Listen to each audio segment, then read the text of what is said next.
Muhammadin wa ala alihi wa sahbihi ajma'in. Amma ba'd. Pertama-tama segala puji bagi Allah Subhanahu wa taala, tidak lupa juga salawat beserta salam semoga selalu tetap tercurah limpahkan kepada nabi besar kita yakni Sayyidina Rasulullah Muhammad sallallahu alaihi wasallam. Baik, sebelum memulai kelas kita siang kali ini, kita sama-sama mengucapkan basmalah terlebih dahulu bersama-sama. Bismillahirrahmanirrahim. Oke, teman-teman semua, atau panggilnya adik-adik ya. Enaknya panggilnya teman-teman semua aja ya. Kalau teman-teman itu lebih kerasa sohib gitu. Kalau adik-adik kayak gimana gitu, kayak panggilnya teman-teman aja ya. Anak-anak aja sebenarnya. Anak-anak. Oke, baik anak-anak. Sebelumnya kalian udah kenal bapak di depan yang ada di depan ini? Belum. Oke, kalau gitu perkenalkan dulu ya. Perkenalkan, nama bapak itu Muhammad Tifal Haidar Sofian ya.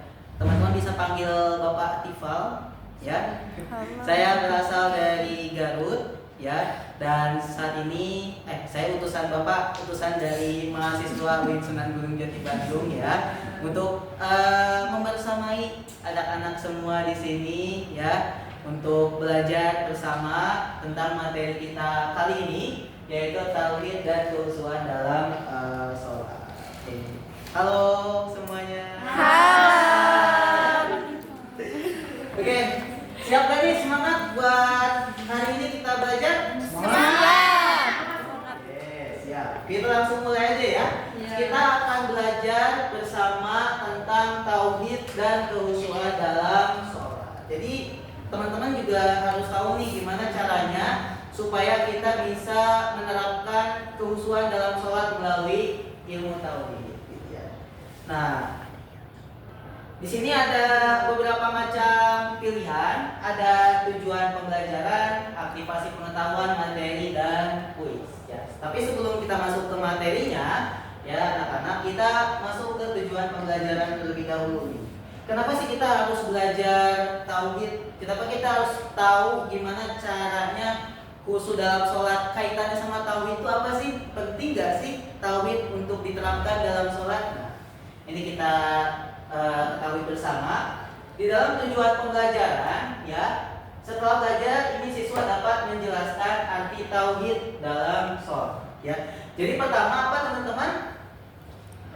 Menjelaskan arti tauhid. Menjelaskan arti tauhid ya.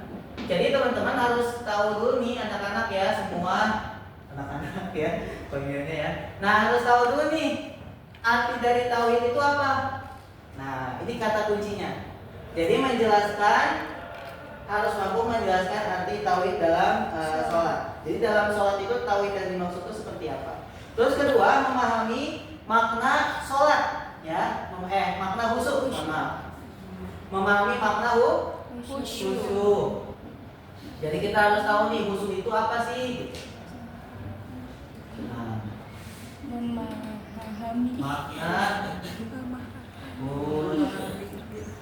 memahami makna dan menjelaskan arti. Lalu yang ketiga, menyebutkan dalil tentang tauhid dan khusyuk. Jadi hubungan tauhid dan khusyuk itu apa? Lalu dalilnya gimana? Dalil dalam Quran dan hadisnya seperti apa? Nah itu. Terus yang terakhir, menerapkan cara agar lebih khusyuk dalam sholat itu seperti apa? Ya. Nah ini tujuan pembelajaran yang diharapkan ya dapat tercapai. Oke, kita lanjut. Nah sekarang kita lanjut ke pertanyaan pertama terlebih dahulu. Di sini kita bisa lihat ada gambar anak sedang berdoa, ya. Atau bisa kita anggap juga anak sedang sholat ya. Tapi sambil mikirin HP sama makanan. Nah pertanyaannya, menurut kalian apakah sholat seperti ini diterima oleh Allah? Bakal diterima nggak sama Allah sholatnya? Ada orang sholat sambil ngingetnya HP, makanan, padahal dia lagi sholat. Bakal diterima nggak sama Allah sholatnya? Enggak ya? Enggak. Kenapa enggak? Karena ketika kita sholat, kita tuh fokusnya adalah beribadah sama Allah. Fokus kita adalah berinteraksi dengan Allah. Jadi fokus kita hanya dengan Allah saja. Maka mau masuk akal nggak kalau misalkan tidak ingat Allah tidak diterima? Masuk akal ya. Jadi penting untuk kita mengetahui cara bagaimana khusyuk dalam sholat, dan penting bagaimana cara agar kita bisa menghadirkan hati kita dalam sholat agar sholat kita bisa lebih khusyuk lagi. Seperti itu. Nah ini ya. Nah ini pertanyaan untuk refleksinya, motivasi pengetahuan. Nah sekarang kita masuk ke dalam materi tauhid dalam sholat. Nah tauhid ya, ada yang tahu nggak arti tauhid secara bahasa itu apa? Esa. Ada di sini ya. Mengesahkan Allah. Secara bahasa tauhid itu artinya mengesahkan Allah. Mengesahkan Allah itu maksudnya kayak gimana? Ada yang tahu? Tidak menduakan Allah. Tidak menduakan Allah, Pak. Tidak menduakan Allah. Terus ada lagi? Ada lagi? Nah, oke. Jadi tauhid itu artinya mengesahkan Allah, menganggap bahwa Allah itu tidak ada yang sama, ya, tidak ada yang menyekutukan Allah, dan Allah itu tunggal, ya. Allah itu satu-satunya Tuhan yang wajib disembah. Nah, itu yang dimaksud dengan mengesahkan Allah. Makanya teman-teman, dalam Al-Qur'an ada Al-Ikhlas di ayat pertama, Qul huwallahu ahad. Ahad di situ artinya bukan angka satu yang seperti kita gambarkan. Ya, ada satu, ada tunggal. Kalau satu itu bisa jadi ada sebelum satu yaitu 0 dan setelah satu angka 2. Tapi kalau tunggal itu tidak ada duanya. Nah itu yang dimaksud dengan mengesahkan Allah. Nah dalam sholat kita perlu menerapkan pertama niat ikhlas karena Allah. Niat ikhlas. Kelihatan ke depan, dek? Baca. Ya, ikhlas karena Allah. Nah, niat ikhlas karena Allah dalam sholat itu penting. Nah, ini kita lihat pembahasannya ya. Sholat adalah ibadah yang paling utama dalam Islam, bahkan disebut sebagai tiang agama. Bahkan dalam sholat pun dianggap sebagai tiang agama. Bayangkan, dalam sebuah rumah kalau tidak ada tiang, bakal runtuh nggak? Iya. Bakal runtuh, begitupun dalam sholat. Segimanapun orang tersebut dimasuki kebenaran, dimasuki ilmu tentang kejujuran, gak boleh sombong, misalkan gak boleh sombong kamu, misalkan dan segala macam, atau harus rendah hati segala macam. Tapi kalau dia tidak pernah sholat, susah masuknya. Jadi penting ya, jadi kita harus sholat ya, karena sholat itu adalah bagian dari tiang agama. Dalam setiap sholat terkandung makna tauhid, yaitu mengesahkan Allah dalam niat, bacaan, dan gerakan ya. Dalam setiap sholat terkandung makna tauhid yang mengesahkan Allah dalam niat. Misalkan apa niatnya? Misalkan nawaitu usolli fardhu isya'i arba'a raka'atin mustaqbilal qiblati adaan lillahi ta'ala. Lillahi ta'ala. Dari niat saja sudah lillahi ta'ala. Jadi pantas tidak rasanya kalau kita sholat masih ingat-ingat dunia? Enggak pantas, karena kita dari niat tadi udah lillahi ta'ala. Kita sholat untuk Allah subhanahu wa ta'ala gitu. Itu dalam niat. Terus dalam bacaan apa? Misalkan dalam bacaan Al-Fatihah ayat ke-5, Iyyaka na'budu wa iyyaka nasta'in. Hanya kepadamu lah kami memohon, hanya kepadamu lah kami menyembah, dan hanya kepadamu lah kami memohon pertolongan. Jadi kalau teman-teman paham arti dari niat, ya paham arti dari iyyaka na'budu wa iyyaka nasta'in, ya itu semuanya makna tauhidnya tuh ada. Ya, tergantung bagaimana cara kita bisa menghadirkan hati kita dalam ibadah hanya kepada Allah. Jadi niatnya sudah lillahi ta'ala, niatnya karena Allah semata, tidak ingin dilihat oleh orang lain. Seorang muslim yang sholat harus berniat karena Allah, tidak untuk dipuji orang lain, ya. Jadi nggak boleh kita ingin dilihat oleh makhluk, kita sholat karena pengen nilai bagus, pengen pokoknya karena duniawi aja ya. Nah, Kita harus benar-benar menguatkan hati kita untuk niat semata ikhlas karena Allah. Karena Allah. Nah, lanjut. Nah, dalam bacaan, misalkan dalam bacaan ya sholat seperti takbir, doa kita dan al-fatihah semuanya mengajarkan kita untuk mengagungkan Allah dan hanya bergantung kepadanya. Ya, dalam takbir Allahu Akbar, di situ hati kita sudah benar-benar menganggap bahwa Allah Maha Besar. Maha besar. Ketika kita sudah menganggap Allah Maha besar, maka kita jadi yang paling terkecil di hadapan Allah. Nah, itu maksud menghadirkan hati itu gitu. Jadi ketika kita mengartikan Allah Maha besar, kita sudah tidak menganggap diri kita siapa-siapa lagi. Nah, itu ya dalam takbir. Kedua, dalam doa iftitah, wa mahyaya wa mamati lillahi rabbil alamin. Kehidupanku dan kematianku hanya untuk Allah. Tuh, dalam doa iftitah. Dalam Al-Fatihah tadi, misalnya dalam surat Al-Fatihah ayat 5, misalkan hanya kepadamu kami menyembah dan hanya kepadamu kami memohon pertolongan. Jadi ketika teman-teman sudah membaca Al-Fatihah di bagian iyyaka na'budu wa iyyaka nasta'in, iyyaka na'budu wa iyyaka nasta'in, di hati teman-teman dah tahu artinya, sudah benar-benar meresapi hanya kepadamu kami memohon, hanya kepadamu kami menyembah dan hanya kepadamu kami mohon pertolongan. Hadirkan hati di sana, ya Allah. Ayat ini menegaskan bahwa ibadah sholat adalah bentuk nyata dari uluhiyah. Uluhiyah itu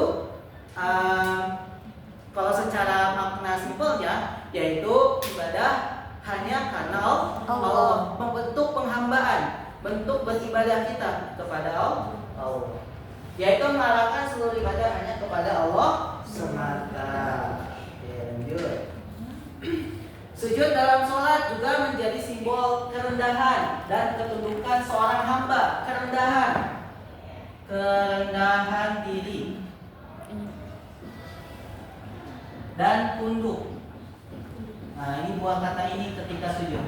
Ketika sujud, teman-teman hadirkan dua kata ini, kerendahan diri dan tunduk kepada Allah.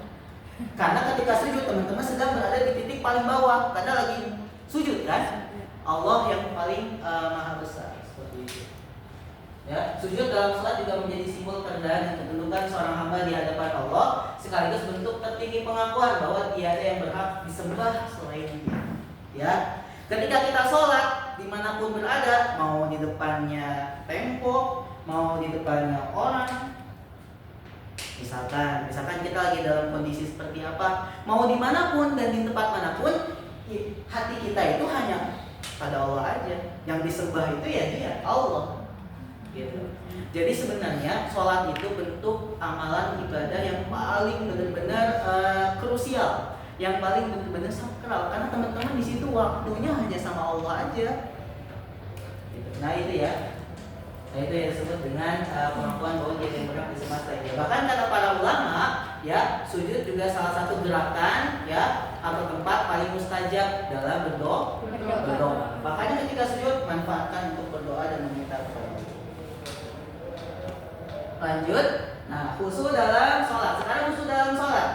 Khusyuk artinya hati tenang, fokus, tunduk kepada Allah. Kata kunci supaya bisa khusyuk di mana?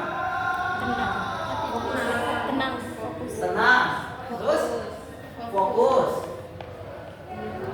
Tenang. Nah ini nih kata kunci yang paling pas ya.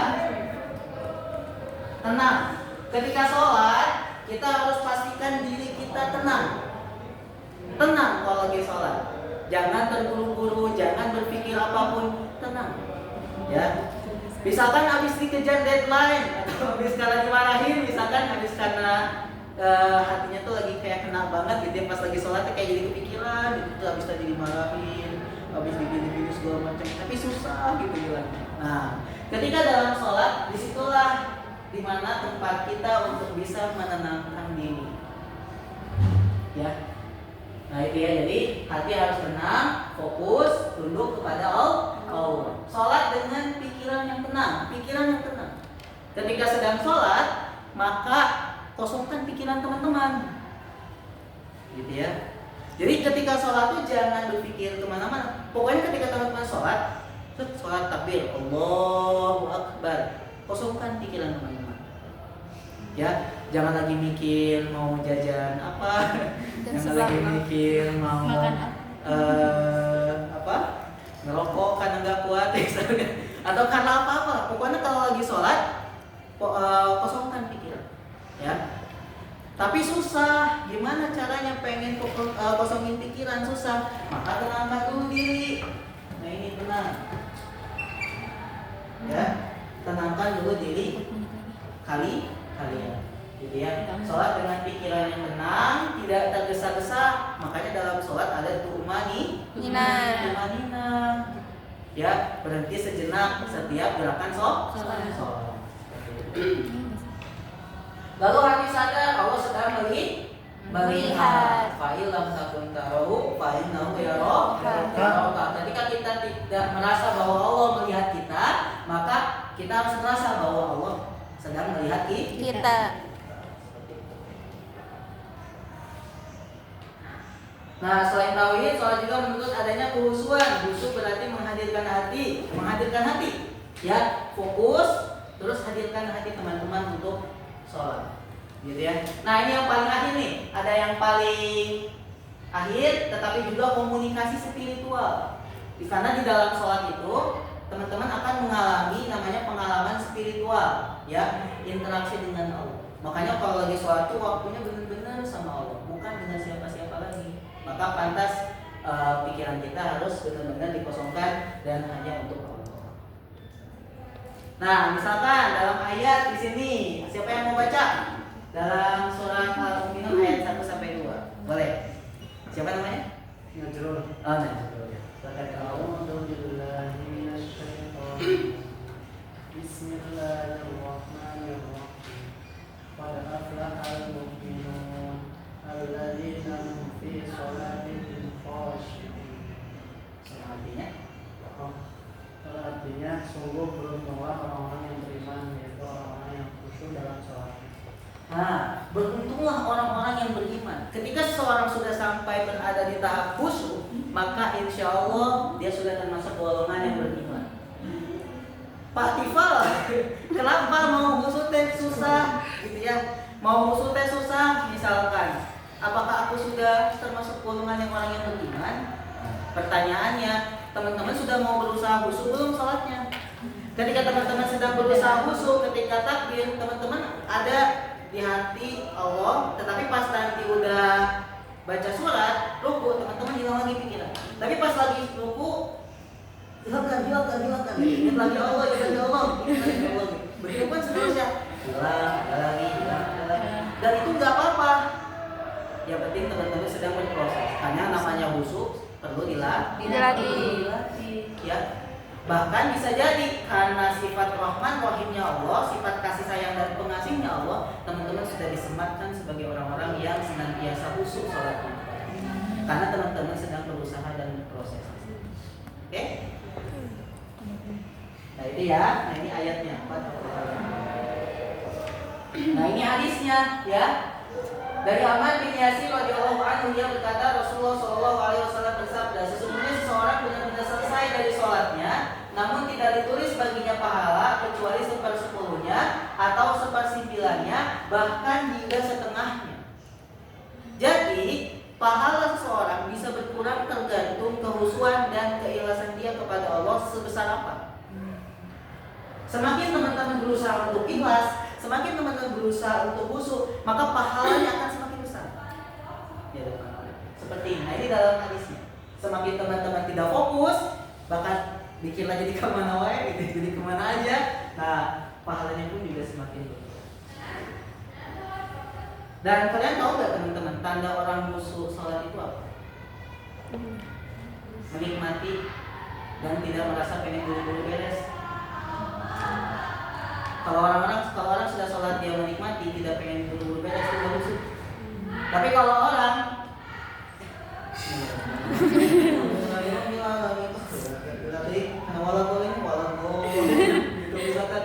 terus kayak gitu ya, ada kayak pengen diloncat-loncat gitu bacaan saya.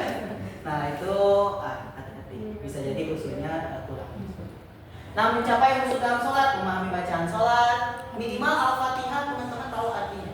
Minimal Al-Fatihah.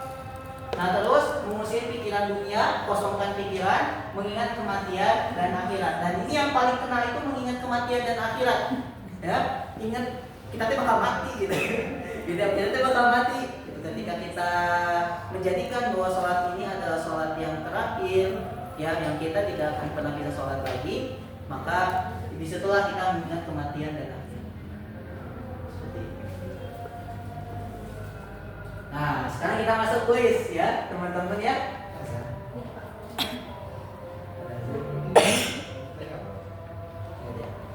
Nah, misalkan sekarang kita sudah masuk dalam kuis. Oke, teman-teman. Dan sini ada pernyataan ya, teman-teman boleh bantu jawab. Nanti yang bisa jawab dapat hadiah. Benar nih. Nah, ada pernyataan di sini, benar atau salah? Siapa yang mau jawab? Acungkan tangan. Langsung aja acungkan tangan kalau yang bisa jawab. Ya, cepat. Ada? Boleh? Ina? Benar atau salah? Benar. Benar? Yakin? Oke, kita coba klik ya. Kalau yang bukan di Canva ya dijaga susah. Jawabannya adalah benar. Saya menjalaninya ya. Kalau di Canva dia bisa diklik-klik ini, tapi karena nggak di Canva, udah saya langsung benarkan ya. Oke, selamat ya. Sudah benar menjawab. Nah, sekarang ada pertanyaan. Satu lagi. Ini ya. Oke, satu lagi. Siapa yang mau jawab? Oke, boleh maju dulu. Benar atau salah pernyataan? Betul. Yakin? Yakin. Oke, kita coba ya, lihat ya. Jawabannya adalah benar. Selamat kepada Rajula Dina. Nanti hadiahnya di belakang ya. Karena nanti ya hadiah. Saya belum beli. Oke, kita sudah masuk hampir ke akhir. Tadi kesimpulannya ya. Kesimpulannya, jadi tauhid dan khusyuk dalam sholat membawa banyak hikmah dalam kehidupan seorang muslim, terutama melatih kita untuk fokus dan teguh terhadap tujuan. Itu hikmah yang paling kena banget dalam sholat ketika kita aplikasikan dalam kehidupan, melatih fokus dan melatih fokus pada tujuan. Sholat yang dilakukan dengan penuh tauhid dan khusyuk akan menumbuhkan iman kepada Allah. Sudah pasti ya, karena imannya pasti akan semakin kuat, menenangkan hati serta memberikan kekuatan menghadapi ujian hidup. Allah menegaskan dalam surat Al-Ankabut ayat 45 bahwa sholat dapat mencegah perbuatan keji dan munkar. Bisa nggak sholat mencegah perbuatan keji dan munkar? Bisa. Kalau kita menikmati sholatnya.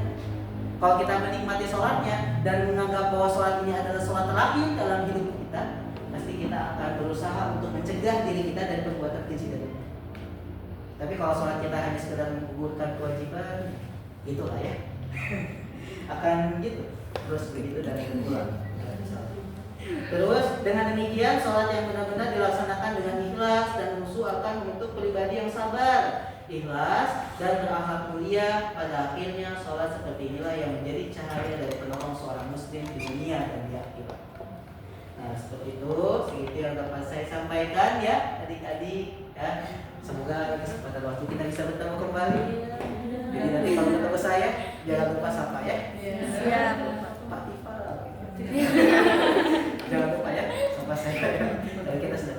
Itu saja yang dapat saya sampaikan. Terima kasih semuanya sudah memberikan perhatiannya. Mohon maaf atas kurang dan kesalahannya. Billahi taufiq wal hidayah. Wassalamualaikum warahmatullahi wabarakatuh. Waalaikumsalam warahmatullahi wabarakatuh.